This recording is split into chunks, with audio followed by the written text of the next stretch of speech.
So, quick disclaimer, this video is very loosely scripted, and so there most likely will be some rambling and some tangents in here. If that's not your cup of tea, that's totally okay, but you've been warned if you choose to keep continuing to watch this video. Art has been a key part of the human species since as far back as it has existed, before we even created civilized nations and civilizations. Art has been a key part of human life and human development. And when I say art, I don't just mean drawings and illustrations. I mean singing, I mean music, I mean stories and writing, I mean characters, I mean acting, all that sort of stuff. Art at its core is not just about drawings and illustrations. Art, at the very center of it, is simply put self-expression, escapism, anything that comes from our souls and whatever it may be, whether it's something philosophical or a deep meaning picture, or just something we enjoy drawing because it helps us get our energy out and onto something to create something. Art is simply put creation.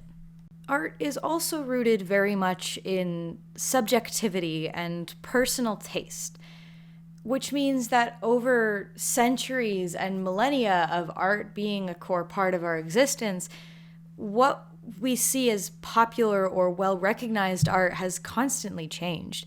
If you look up any time period or any civilization, you will see a distinct difference in what kind of style and expression was in art, whether it be the famous Greek statues, whether it be Egyptian tapestries, or anything of that sort, whether it be Greek pottery or the Renaissance versus the art before the Renaissance, whether it be holy works and things like that, whether it be in writing or whatever you can think of. If you look it up, you can just see the drastic difference between tone and style. Even if we want to talk about writing, there's been a very big difference in what we enjoy in writing. You can see over years of what people tend to favor in writing, whether it be fiction or real work and such.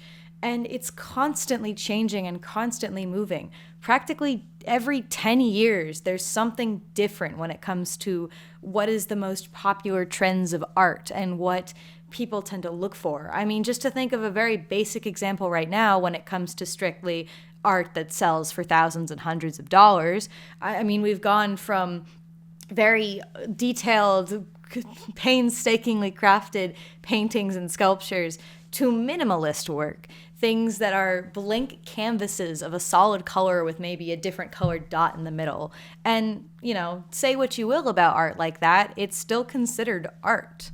It's simply a new trend of art that we see now in the world.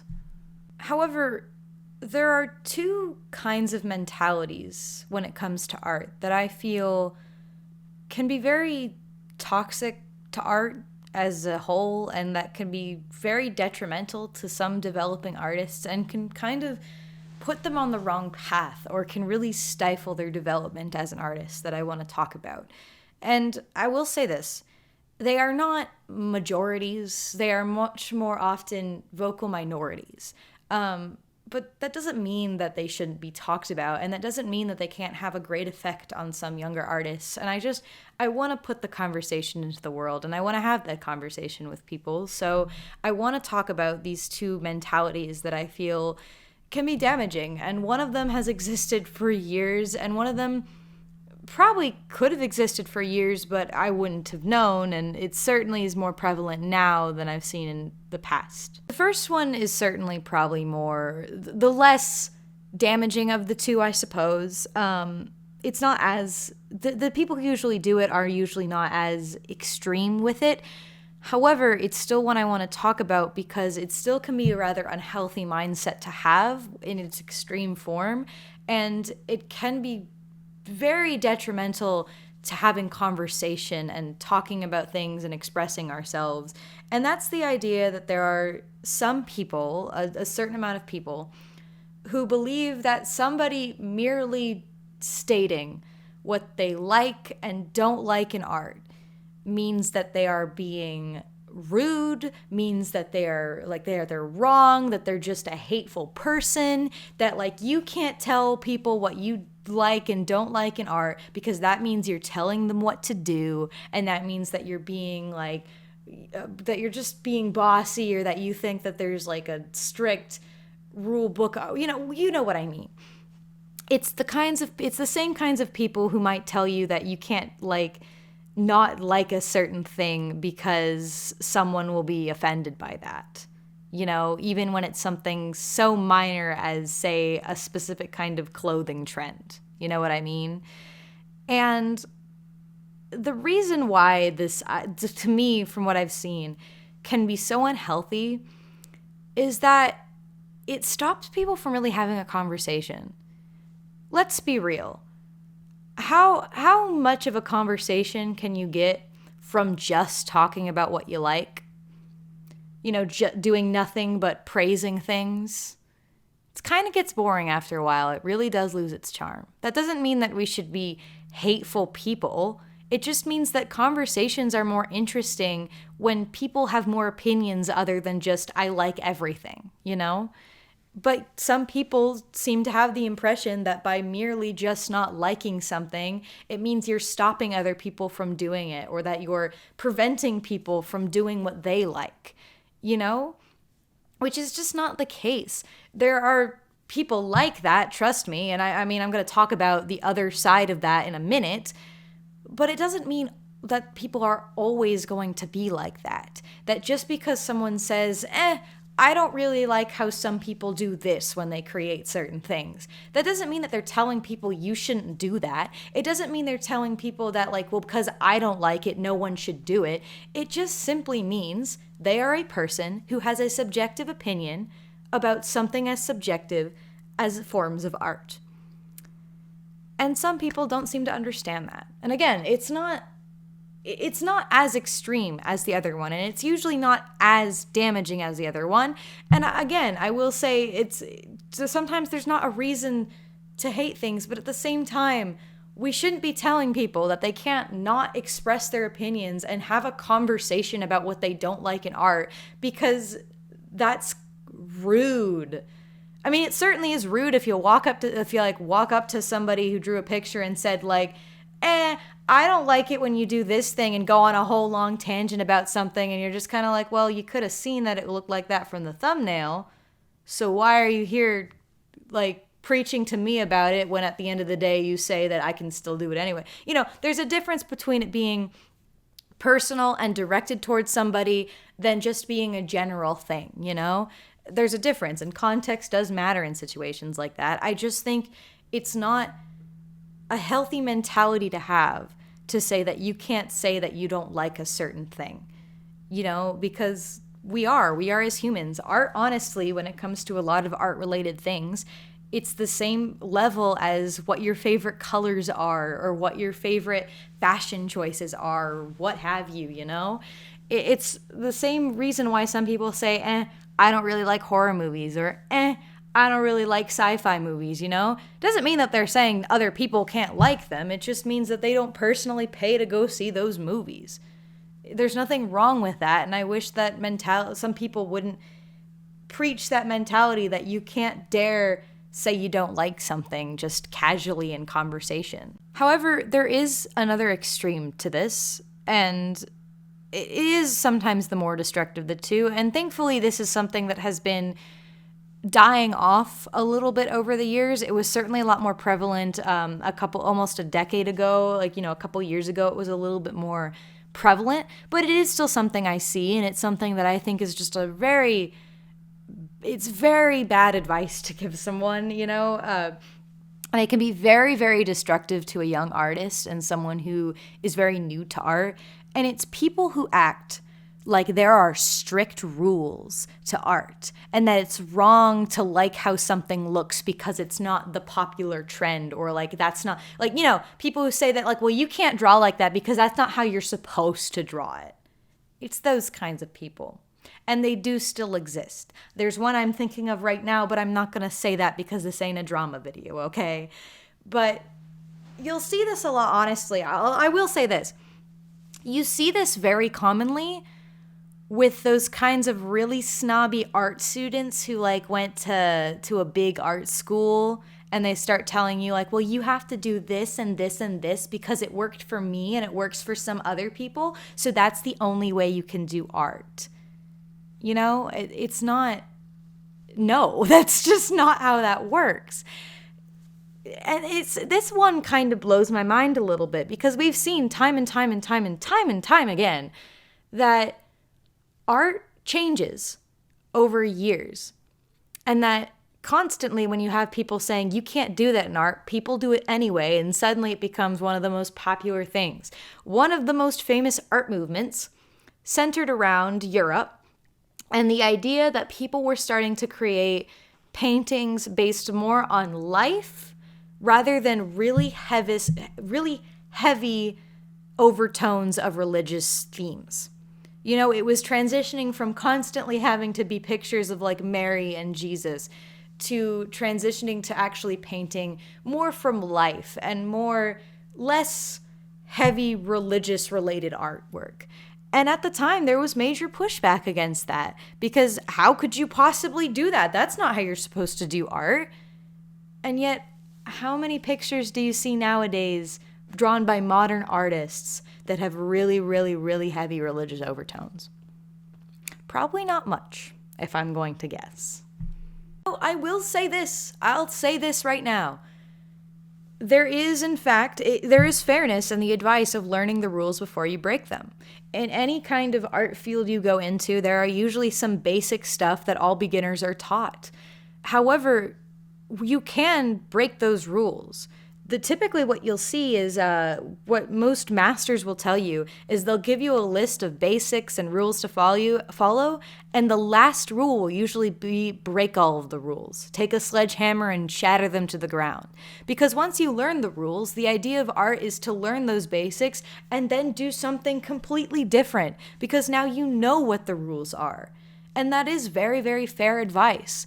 But what I mean are people who get so strict about it that for anyone to even like something that doesn't abide by this invisible rule book they think exists, that they're wrong or that they're damaging their art progress because of that. You know, that's not how the art works. It just isn't. There is no right way to do art. You'll see it all the time. For every single rule you can say there is of art, there is going to be some kind of exception of someone who can do something different than that and do it very, very, very well. I mean, we say it all the time about keeping things in proportion, but some people can make out of proportion things look appealing and work. And, you know, to give a good example of what I'm talking about here, again, it is not, thankfully, we're getting out of this movement now, but a couple, years ago, there was a very popular trend about ranting on characters and talking about what you can and can't do about characters. In fact, the biggest one I can think about this is when critiquing creepypasta characters was a popular thing, and that creepypastas were a big deal in the community and all that sort of stuff, you know? And while some of that criticism was very fair, and there's a lot of those stories you can give very fair criticism to, it started a really damaging trend where people could say your character's a Mary Sue and that was your character's death sentence. That meant your character was bad. That means your character is done. It's done for the day. It's a bad character, period. You know, it's buzzwords like that started picking up into popularity and things like that. And it was a whole trend of thinking that there was a right or wrong way to write a character. And it also started the trend of basing characters strictly off of their bios and their basic character information, rather than basing a character off of what the story tells about them. Because a lot can change when you actually put a character into a story. For example, design things that don't make sense might make sense because of the story. You know, random traits that you think seem weird can make sense because of a story, but because people got so caught up in this trend of thinking there were strict rules, like the stupid rule that you have to have an equal amount of negative and positive traits, as if a person's personality isn't fluid and some positive traits can't become negative traits and vice versa in certain situations. Character personalities are not defined based on a small list of traits They are defined by how the character is written and how they interact with their environment. And I'm sorry I'm going on a tangent. That is an entirely different video. But you see my point and why this is so damaging.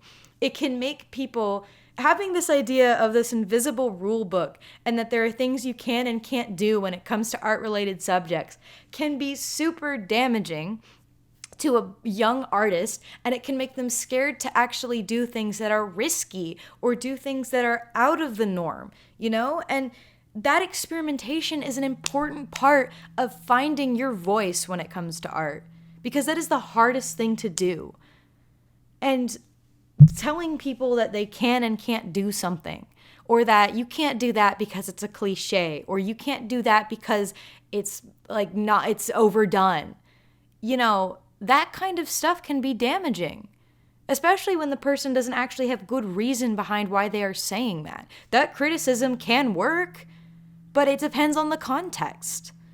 And that's why that advice or that mindset can be so damaging to someone learning art, because art is so much more fluid. It isn't like math where there are right and wrong ways to do math or a right and wrong answer to a solution.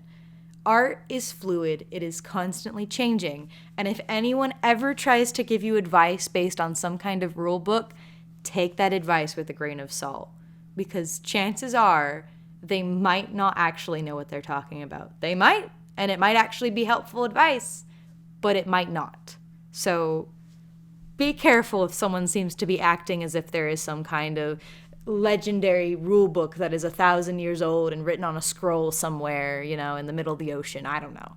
But art is not defined by strict rules. And just because something may not be appealing to you doesn't mean that someone can't do it or that other people don't find it appealing. But the reason at the end of the day I'm talking about these together is because both of these to me can make it very difficult for young, naive artists who follow these instructions or follow these mentalities. It can make it very hard and make them fearful to express themselves or break rules, you know? And again, certainly, the second one, it can be a lot more harmful and damaging to an artist's development than the first one. But the first one still does the thing that, you know, it still discourages expression, is what I'm trying to get at here. They both tell people that you can't do something because you shouldn't do that. And that's it. You know, one of them tells you that you can't do something, you can't say you don't like something because that's hateful, and that you shouldn't not like something because, heaven forbid, you have a subjective opinion on art, you know. And the other one says that you shouldn't do something because I say so, because there's definitely like only one way to do art, because that's why history is so filled with such variation in art. That's why we went from having like Renaissance paintings in museums to having minimalist art in museums. Certainly. It's not a subjective fluid thing that I'm sorry. Anyway, but again, that's my point here. Both these mentalities are both two very different extremes that both basically limit expression. And that is the key part of art, is self-expression. And both these mentalities can prevent that. While one may be a bit more of a verbal expression than an actual artistic expression, they still tell people that you shouldn't be expressing your thoughts and your opinions on something. You know what I mean? And for anybody who is coming here because they actually did want some art advice and you were greatly misled and I didn't give it, let me just give some really basic advice for anybody who hasn't heard it before, because these are things that I feel like people should hear more often, but I don't hear it talked about. And again, I'm no master artist. I'm some 18-year-old on the internet who really enjoys art and is very passionate about art as art as a whole, whether it be stories or movies or anything of that nature. So my advice might not be gospel, but this is advice that is very close to my heart, and I feel like could be helpful for somebody out there as well who hasn't heard it before. The first one is a really basic one. Learn the rules before you break them. I know I just said that there is no rule book to art, and there isn't. What I just mean is that typically you'll hear similar advice over and over again. Things about using references, things about how human proportions work realistically, yada, yada, yada. That advice does have some merit and it can be very helpful to you. And it would serve you well to learn how and understand how certain things work before you stylize them. Doesn't mean you gotta go out doing like drawing fruit bowls and stuff to learn how to do art well. It just means that take some time to learn how it works before you start breaking rules. I mean, when it comes to stories, learn how basic story structures work, learn some basic things about first person, third person perspective or whatever, and then worry about breaking it and doing something new and crazy with it, all right? Because that is very helpful, because typically when you understand how to break something, you'll know how to break those rules in a way that is appealing and not just an amateur mistake. You know, it's very helpful advice if you haven't heard it before. The next piece of advice is simply put, do not be afraid to experiment. Do not be afraid to try something that you haven't seen done before. Don't be afraid to try something that you've never done before. And don't be afraid to try doing something unusual or weird. Even if you think that, like, well, I don't know if people will like it, even if you think I don't know if it'll work out, just try it. Don't be afraid to break those eggshells, because trust me, either way, you'll learn something. You'll either learn what you do like or what you don't like out of it, or both. You might find something new you can use in the future. You might see like, that didn't really work, but I really like this part of what I did, so I want to take that and use it in something else. You'll find something out of trying. Trust me, it will never hurt you to try something new. You have a digital painting. You never tried digital painting before, but you want to try it. Do it. Your first digital painting ain't going to look that great, but you should try it, because you'll get better with it the more you do it, and you can't do it until you start, so do it. If you're writing a story and you think like, well, gee, I wonder if I could write this and write it to be more poetic, but that seems a little strange for a novel type story. Try it anyway. It might work out. I don't know. You don't know till you try, and maybe it'll be a train wreck, but maybe now you know it's a train wreck, and you know you either need to revise it for a second attempt, or you know you should just not touch it ever again. Who knows? Just don't be afraid to experiment and do something wild that you've never done before, you know, because you're never going to get good at it unless you try it and break out of that and break into it, you know. And the final piece of advice I will give you is that anytime anyone ever gives you advice on anything, take their word with a grain of salt, okay? If anyone, especially if it is someone who doesn't know you or you don't know that person, okay? Don't take every single piece of advice you take like that is gospel, that is what I need to hear, even if it's someone who's a big artist. Because sometimes, some people's advice doesn't work for everybody. So if you feel doubtful and you feel like you might need to try something else, don't be afraid to. Again, context does matter, you know? I mean, there's definitely a difference between telling someone, like, here's how I draw eyes, and telling someone, like, well, here's how the human body looks, you know? One's a bit more factual and one's a little bit more based on how someone else has learned and all that stuff. But just take it with a grain of salt, because it could be helpful, but it could not be. It's the same reason why some people benefit gratefully from going to art school, and some people, it just is torture for them, because we're all different people, okay? So just take any advice you hear with a tiny grain of salt, no matter how renowned that artist might be to other people or whatever. Okay, that's probably the best advice I could give you, is don't be afraid to have a little bit of confidence in yourself. Don't let it turn into ego, but have a little bit of confidence in yourself. And if you feel like something's not working for you, don't be afraid to see if you can find a different route to go with your art and with your creation. Art, at the end of the day, is about self-expression and escapism at its very core. Unless you're trying to get a job at an industry or trying to make money selling what you do, don't let anyone tell you what you should or shouldn't do. Because if you're just doing art for yourself, then the only person you need to please is yourself, okay? So don't let somebody stifle your self-expression just because they feel like doing that, you know? I mean, again, it's a little bit different if you're trying to get in the industry because sometimes you need certain skills to get in certain industries, you know?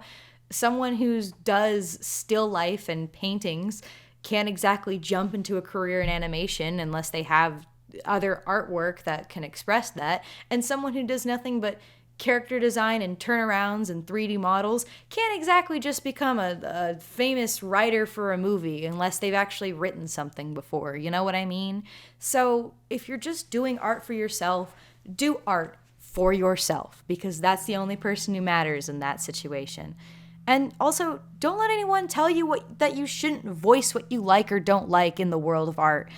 Don't be afraid to start a conversation and just throw out what you think or whatever into the world. And don't be afraid to just talk about what you like and don't like about art. Those conversations with people, as even ones who disagree with you, can be very fun, insightful, and very helpful and interesting. They're fun conversations to have, and don't let anyone scare you out of having those conversations just because they think that you're being hateful for doing that. There's a very big difference between telling people what they can and can't do in art and just stating what you personally feel about something. And you should always be allowed and should not be scared to do the latter of the two. I think the moral of the story of this video is that art is always going to be changing and it's always going to be moving based on whatever society decides it should move into. And there's always going to be people who try and tell you what you should or shouldn't be doing, yada, yada, yada. And at the end of the day, you should just love what you do and have fun doing it. Whether you're trying to get into an industry, whatever, you should be having fun with it and you should be enjoying it. And honestly, something I feel a lot of people need to hear is that sometimes people take art way too seriously. Like, way too seriously. Like, I cannot tell you how many people will freak out about how bad a movie is, or so vehemently hate a movie for how bad it is. Or they'll act as if, like, a story having flaws makes it such a horrible, disgusting waste of time and energy. You know, and I think those people really don't understand why some people create. There's a reason why some people, like myself, like bad movies. Why some people enjoy watching just absolute garbage or reading a story that is just stupid and funny for all the wrong reasons. 'Cause it's fun, you know? So don't take art so personally and so seriously. Learn that sometimes it is just to be fun and just to have something to escape the harsh realities of life sometimes. So that's honestly my ending message here is just have fun and keep creating and don't let that artsy flame die inside you because some people are assholes. However, before we go, I need to talk about my new fine art exhibit I have opened up. This first piece I'd like to share is what I call I Love You Too. It has some very beautiful features in it. I think you can see. I don't think I need to explain it to you all that much. Oh, this next one is I Give You a High Five. It features some people I've known in my own life. Isabel GD, Shadow Cat Inc., oh, Mick Starme, and Neko Sister even, all giving each other high fives, with me included, of course, giving them high fives. Oh, of course, my finest piece, my Mona Lisa, is what I like to call, it's over $9. It features some true idols of our time, such as Pythonus, Cynical Sagittarius, and Gun Moon. Oh, Dave and Kaki as well. Lorinth, yes, how could I forget Lorinth? Jago, Fema, true titans they are. Oh, Petty Prince, Or Arts, Miss Mercutio, and Skyak too. They truly are the pillars of our time and of our era. So I thank you all for coming to my art exhibit, and I thank all of you for watching this video, and I will see you in the next one, whatever it may be. Zodiac.